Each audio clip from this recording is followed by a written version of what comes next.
G'day and welcome to this week's episode of Bean Shoots. Today we're going to be learning how to dev our own black and white film. Roll intro.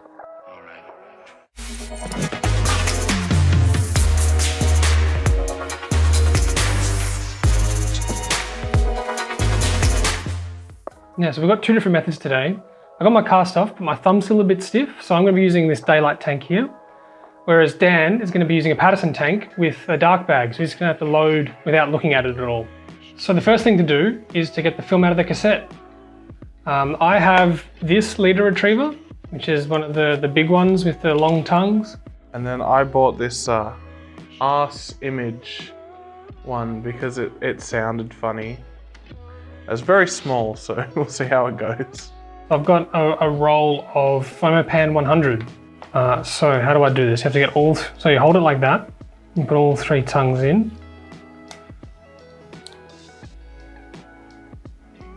Yep, they're in. Put it towards the nub end, then you push slider A up. Cool. And then I twist, or do I put slider B now? No, twist. Twist. Other way. All right, it clicked. I'm gonna call that as good. So I put the B slider up. Yeah. And I pull the whole thing out. Yeah. So I pull the whole thing away, not those down. Yeah. All right. So pull it away swiftly. Yeah. Fuck.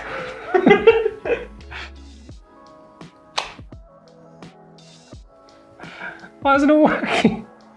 Well, I'll give the arse image a crack, I reckon. We'll see if this one works any better. So for this one, I'm using some K-Pan 400. And then all you have to do is push this all the way in the end, which has your little nubby thing. And then you have to pull this back part out like that. And then you apply a little bit of pressure up here. And you do the same twisty twist until you hear a click. All right, it's clicked again. And then what you do is you push this all the way in. And whilst applying some upwards pressure, you're just meant to pull it quickly. And there we have it. God damn it.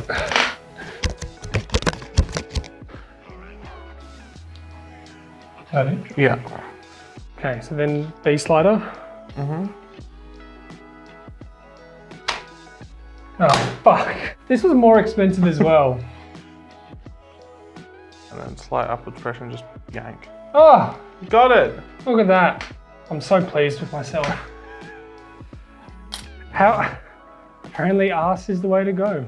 Now that we've gotten that out of the way, we can start loading up the tank. This one, you take off the lid, and there's a whole lot of stuff in here. Actually, first up, you need to pull a bit more of the film out, and then cut it flat. So I'll just cut it about there. Beautiful. So with this tank, you don't actually take the film out of the canister until it's light sealed already. So the lid cuts out all the light.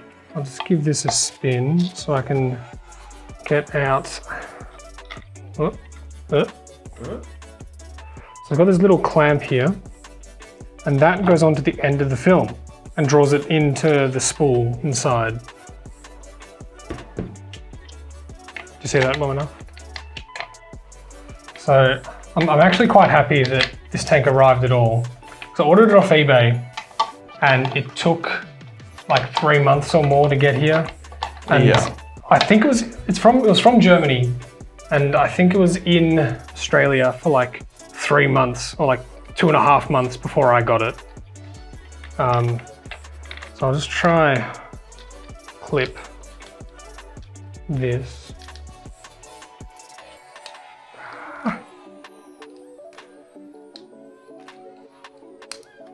Perfect. All right. It's clipped a little crooked, but I think it'll be all right. Famous last words. Should I re-clip it? Yeah, that'll be fine. I think it'll be all right. Yeah. It's just black and white. I'll be careful with color. Okay, lid's on. And so now we need to draw it through. Yeah. So there is a little indicator here that I want to be able to see. So in there, it shows you how much you've pulled. I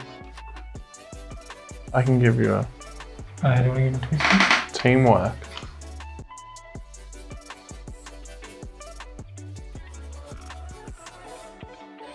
Yeah, it's not going to go any further. So I think I'm at the end of the roll. Want to have a look? Ah, please don't. It's okay if I joke about it. If you do it, I get nervous. All right. Yeah. There's definitely no more to give. So then you cut it with this lever here. It shoots a blade straight up. So cool. And then I should be able to draw the rest in. Yeah, that's going in. Cool. Now I need the chems. Yeah.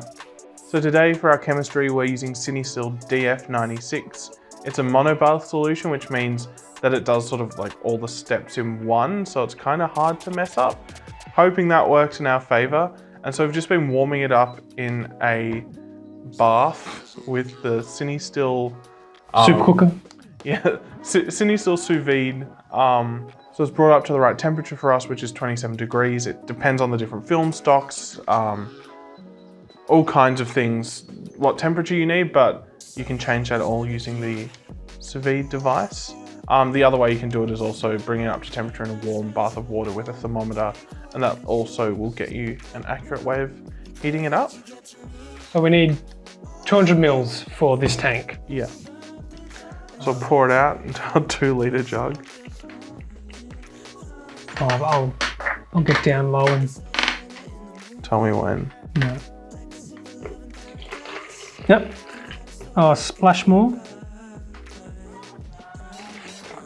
All right, that's good. It's a little over, but I think it'll be all right. So we'll just pour it in here now.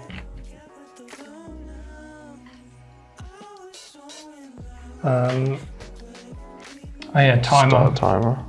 All right, so I've started timer on my phone. And so this one will need about 3 minutes constant agitation, which means that the film's constantly being coated and the liquid's always moving around. So to agitate in this tank, you just spin it round with the same knob that you used to load it. And the swivel just goes round and that's your agitation. And so once the time is up, we have to dump out the chemicals back into the bottle because it's reusable. And then what we'll do is we'll rinse the film by filling up this and emptying it out 10 times. And that just means that the chemistry stops working, we're not leaving chemicals on it, everything like that. And then that should make it archive safe as well, which means that it should stay in its current state, if stored properly, forever.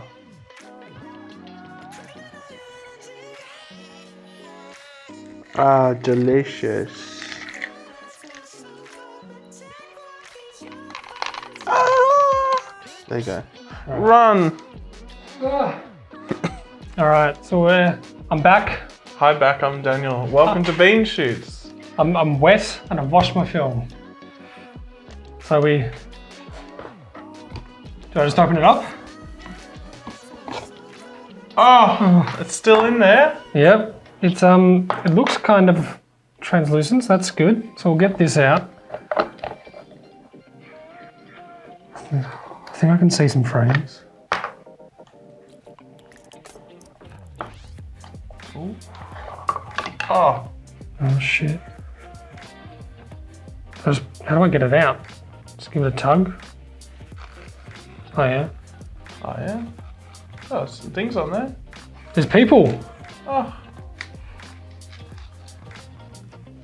Do you want me to Yeah, if you just take that. just grab the side so I'm not actually touching? Oh.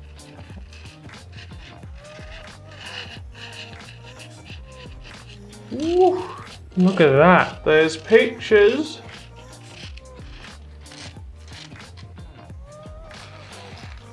Oh man, this is so cool. Look at that. That's the start of the roll. End of the roll. So now you got to give it a snip. I'll just unclip. And we can clip it up. Gorgeous. So yeah, the next step is to hang this up to dry. We also have a film squeegee that we can use to sort of get the water off, but you need to let it dry completely before trying to scan it. Cool, let's do it.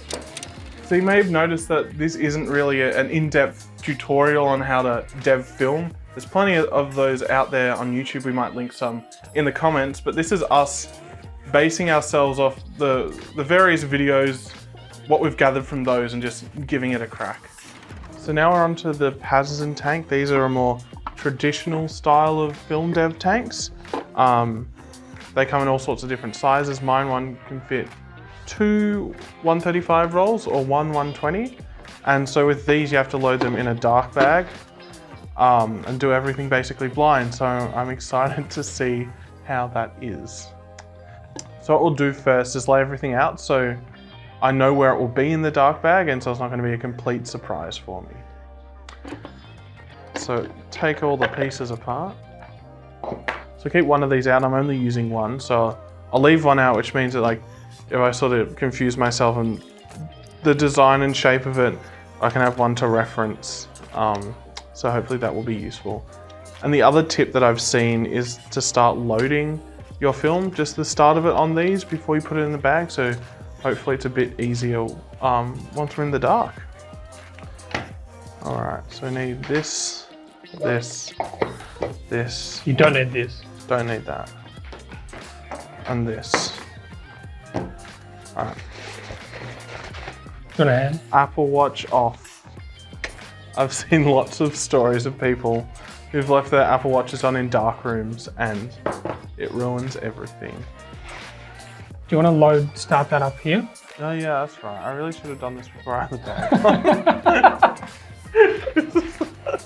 But it's on now. Hang on, over here. So you have to find this bit here, because here's where the film goes in. So you can pull out a little bit, not too much. And then I'm touching it, which probably isn't a good thing. But you want to pull it past those ball bearings. Because then once it's there, you advance it by flicking it back and forward. Oop, and that's fallen out. I feel like I don't want to do any more than that. Yeah. Cool. So I'll just put that down here and I'll just throw that there. And your scissors. Scissors, important, because when we get to the end, we have to give it a snip. All right. What do you mean your scissors placed?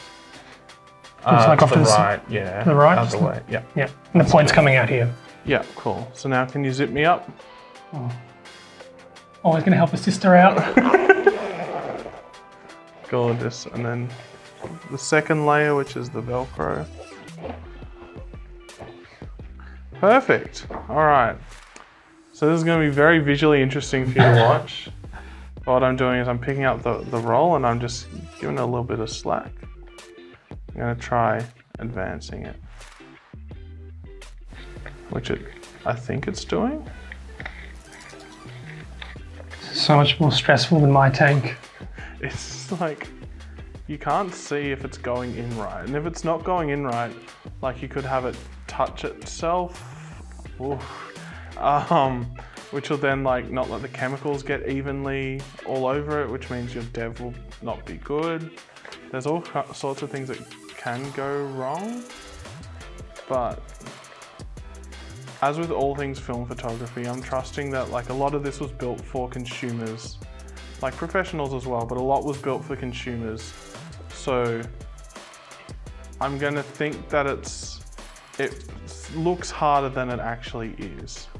But I don't want those to be my famous last words here, as I'm in the dark bag. It's gonna be your new look. You can just have the dark bag on forever. It's a fashion statement. I think we're nearing the end. All right, so I've hit the end, so I'm grabbing my scissors, being careful not to cut the bag or my fingers, which is harder than it looks in the dark. Just going for it. And so what I need to do now is just keep going with the advancing, so the little bit of the roll that's hanging out just gets pulled on, which I think has happened now, so I think we're good. So what I'm going to do is disassemble the tank again and slide that whole reel of film into the inside of that tank on the spool when I find the spool. Alright, I think what I'm going to do is I'm going to put the spool onto the spiggity, I don't know what you call them. The column, center column. I'm putting it on the shaft. I'm putting the shaft in the tank, and it's in the right spot. Like a romantic novel. Or an adult. You should do it like the making the pottery, where you like stand behind me. And then what I need to do now is just put that top section back on and make sure it's clicked, because now that's light sealed. So no light can get into the container now, which means we can open up. Oh, do you want to Yeah. unzip ya? Oh. Been waiting for this. I'll do it slow. Look into your eyes.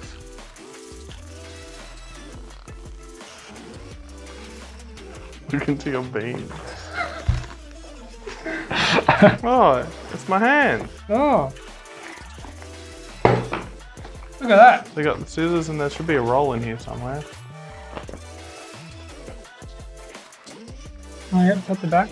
Got him. Look at that. Now I can, undress. Gave it a little tug. I was like, I wonder if there's much left here. It came out a tiny, tiny bit. And now we're ready to throw the chemistry in. So for this one, we're going to do not a constant agitation and an occasional, what's it called? Intermittent agitation, which means it will go for a little bit longer. So we're going to set a timer and then keep agitate it, let it sit, agitate it, let it sit until the timer's done. Then we'll do the same thing, dump it out, rinse it out 10 times, and then we'll hang it up to dry and just start it. Like, oh my God. Daniel. Good one. Where's the towel? I'll get paper towel. Oh. Can't take you anywhere. Good. We've got to get this one on. Remind me not to touch my face. You just want to dab the bottom as well on here. Oh, I gotta agitate. It reminds me of like high school year 7 science where they give us random chemicals and be like, be very careful, and then I'm such a klutz, I just like spill it everywhere. It's a cheeky bit of diluted sulfuric acid. Yeah, never hurt anyone. I think that's about 15 seconds, so I'll let it sit for a bit. Yeah.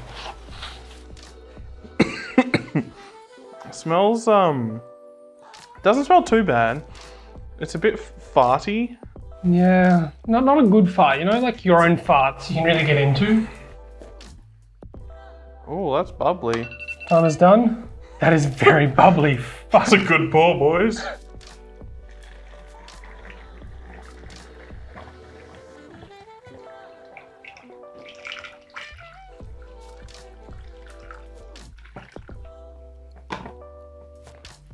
Cool, so I've just rinsed this out 10 times and now time to open it up and see if it worked.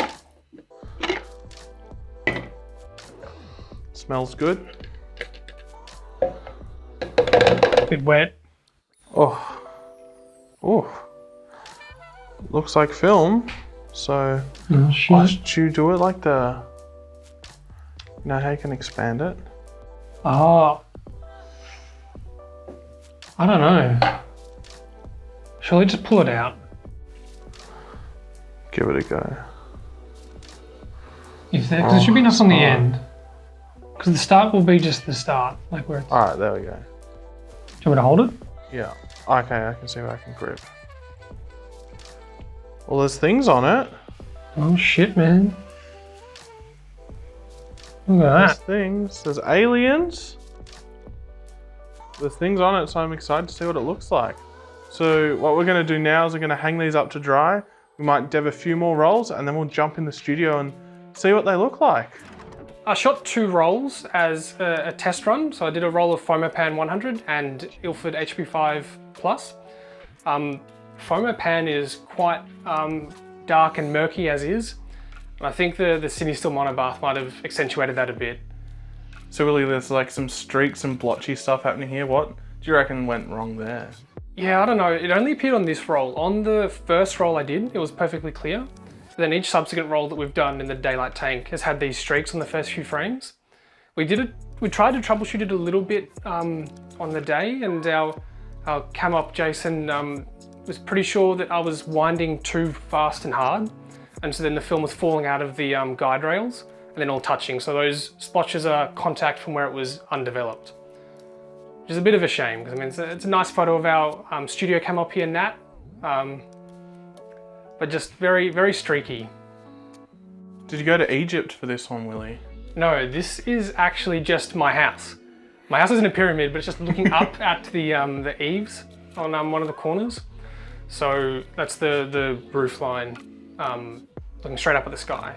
I think this is one of my favorite photos from the roll. I mean, no dev streaks, but also I'm quite happy with the exposure, how it turned out, because the camera I was using was an auto exposure camera from the 70s, and it can be a little bit off, and with Fomopan 100, I think that can be even more so, but it turned out pretty well. The clouds and sky are good.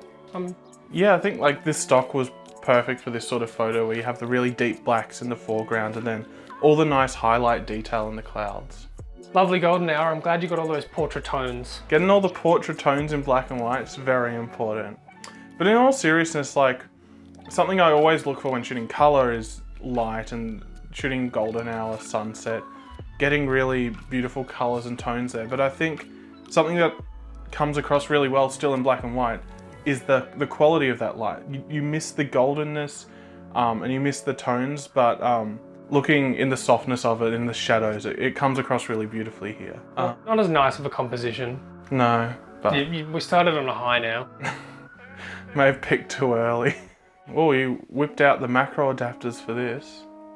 I actually don't think I did. I'm pretty sure this one was just on the 1.4 50 on my Nikon. Oh, very fast lens, so you get that lovely, very, very shallow depth of field going in. Yeah, the detail came out really well here. I think going into home dev and doing it all ourselves, you sort of expect a bit of a rougher result. You don't know whether it's like the gimmick of doing it at home with a monobath solution, which is just going to end up with like, there's a picture there, but it's blurry or just like a bit pooey.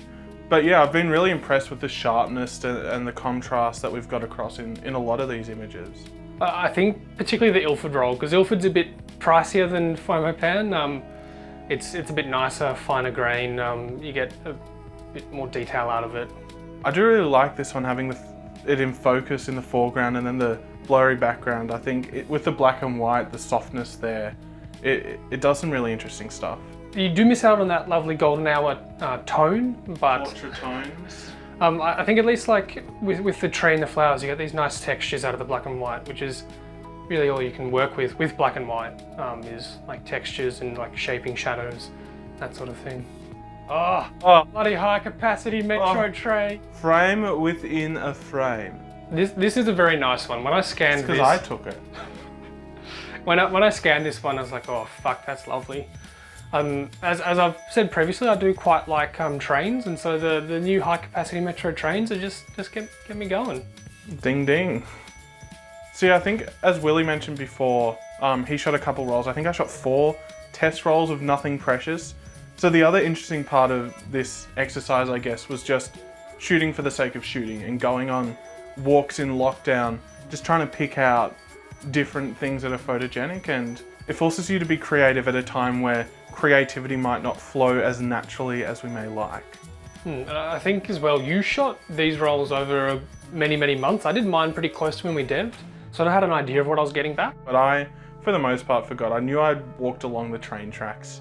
I knew I'd done some walks around where I live, but... Beside the tracks, I hope, not along them. Yeah, along the path of the bike path. Yeah, true. This is very scary. This is actually the site of one of the most documented UFO sightings in the world. So if you look really closely, tell us if you see any aliens. Yeah, one of the theories of the UFO sighting was that the UFO came down to seep electricity off these very pylons. So I thought it'd be a very good idea to capture this in black and white and see if there's any strange supernatural things happening there. Yeah, except haven't we discussed previously that maybe the more likely answer is that it was a weather balloon from the Maralinga nuclear bomb tests done by the British in Australia? So that just drifted over Melbourne. Definitely a few of them made their way to Adelaide, so I don't think it's out of the question that Melbourne could have been hit by a cheeky bit of radioactive balloon. Lies, government lies. I mean, I think the nuclear balloon is more in need of a cover-up than a UFO. It's true. It went over a high school, so like all these boomers these days are like, oh, Yeah. when I was in high school, a UFO came. Nah, sorry, love, you just got exposed to radiation from a bomb. But some of our friends made a documentary about it. So I think overall, I'm really happy with how these home devs turned out. I think, you know, the quality of the image that we got is really strong, but we did run into a few little errors. With the daylight tank, we've done a few more rolls since the ones for this video, and on all the ones in the daylight tank, I've had those streaks coming across. So I don't know if I need to just be a lot more gentle with it, or if there's another way that it can be rolled on that will prevent the film from touching and not deving properly, but overall it is good. But I think once I've done a bit more physio, maybe I'll try actually loading in a dark bag in a Paterson tank. Just wasn't quite up to it at that stage yet. Yeah, I think if you can, it's definitely the way to go here. It's more affordable. Once you get the hang of it, it's really easy and really quick. And it's not as intimidating as you'd initially think. So I recommend anyone who's looking at deving or wanting to have a go at it to just get yourself a Paterson tank and a dark bag, and just go for it. You shoot a couple rolls that you don't care about, and then yeah, see what you make. I think as well, one thing to bear in mind is that the first roll Dan loaded in the changing bag, he was so stressed. I had to like get another spool out and like show him the orientation so he could get his head around it. So maybe having a friend there with you might help a little bit. Just if only to show you how the spool moves outside so you can compare it in the bag and feel a little more confident than Dan did maybe.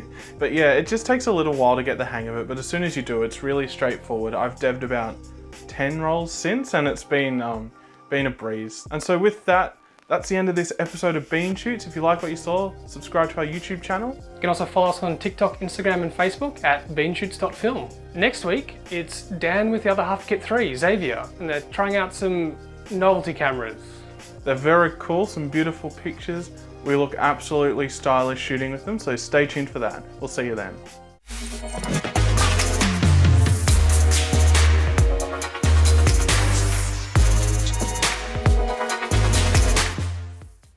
As well, the first time he was loading a roll, he was so...